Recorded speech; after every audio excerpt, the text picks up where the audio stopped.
Hello everyone! Welcome sa aking vlog. At for today's video, samahan niyo ako sa aking first ever ride sa somewhere sa may Antipolo.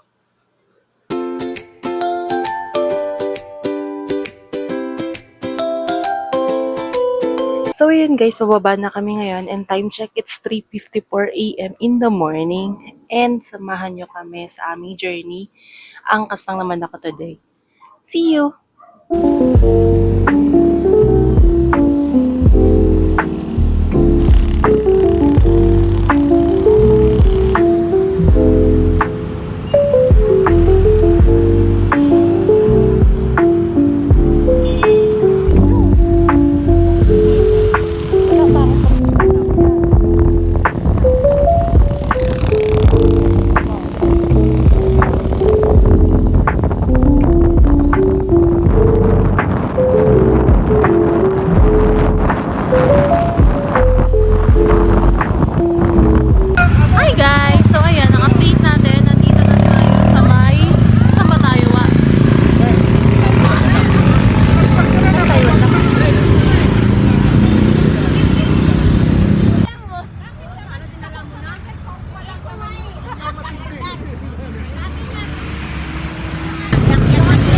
Bumili kami ng tao. Hindi ko alam kung naririnig.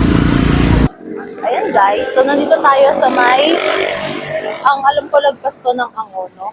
So, ayun, nagpagas lang tayo. And nag-quick taho tayo guys.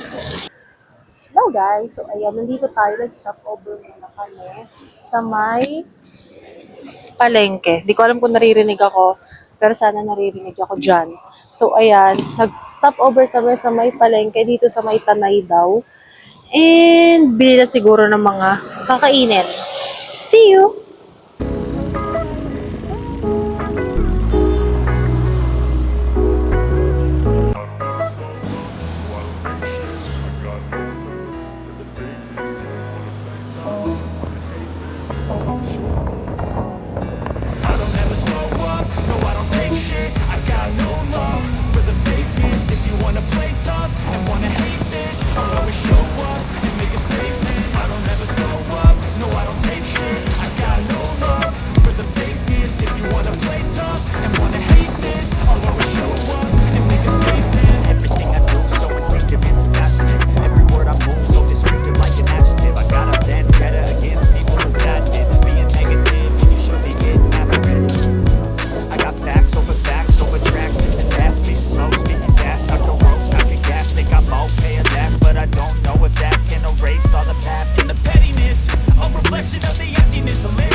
I'm saving every day to taste it. I'm patient, but my mind, it can hardly take it. I'm chasing a dream that I've had for several ages. A vacant, modern kingdom for the take.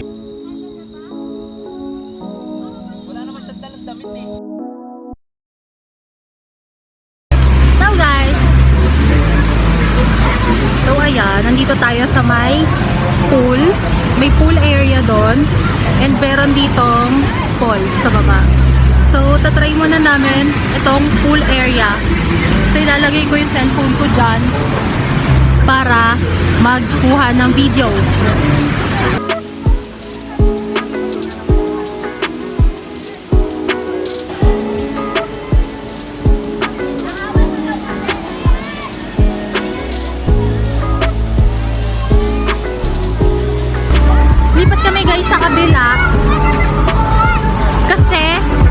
malalim doon. Hindi ko kaya.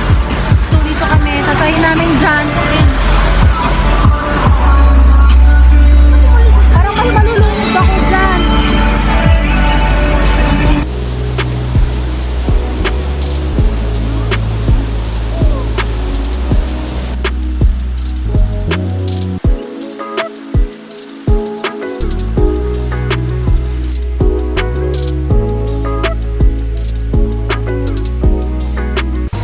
Hello guys! So ayan, tapos na kaming maligo and nagpapahinga muna kami kasi sobrang nakakapagod mag-akit-akit ng mga bato-bato and nakakain na rin kami. Ang kinain namin is liempo and hotdog. So ayun, nagpapahinga kaming dalawa lang ang tumatao ngayon sa cottage. Ang cottage ka pala dito guys is 500 pesos per cottage. So unlimited naman na yun kung ilan kayo dito. Papalista nyo lang kung sino yung mga tao na kasama dun sa cottage. And also, meron siyang entrance fee guys sa 30 pesos. So, hindi na masama, diba? And so far, onti pa naman yung tao kumpara sa mga tao na meron sa mga ibang falls or mga ibang lugar na sobrang crowded na. So, ayan. Papahinga-pahinga na muna kami and balitaan ko na lang kayo pag naligo na kami ulit. Hello everyone! So, welcome sa video ko. So, ayan, time check, it's 5:25 PM na ng hapon. And makikita nyo, wala nang naliligo sa likuran ko. Kasi isa-isa na sila nag-uuwian, guys. So, ayun, dito rin, wala na rin naliligo gaano. So, ang plan namin ngayon is mag-overnight dito. And magtatayo lang kami ng mga tent sa paligid. So, samahan nyo kami bago pa malobat ang aking cellphone.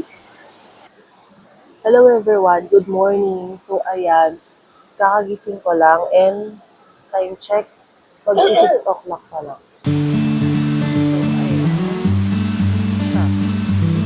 So, hindi na ako pupunta doon guys kasi sobrang big doon. And magsisimula lang ako dito. So, magpapack up na kami. So, ayun guys, pinakita ko na yung lugar. Magpapack up na kami dito. And, bibiyahin na kami pa uwi. So, kumakain lang ng breakfast si Jowa, si partner. Tapos, alis na rin kami.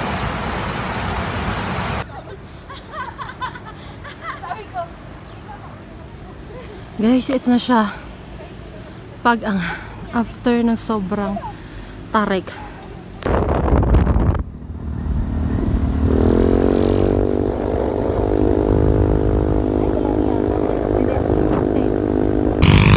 So, yun guys. Nandito kami sa kilometer 90. And, tatapusin ko na dito yung video kasi mababa na yung battery ng aking cellphone. So, ayun. Salamat sa pagsama sa video na to. Hopefully, ay naging productive today na to.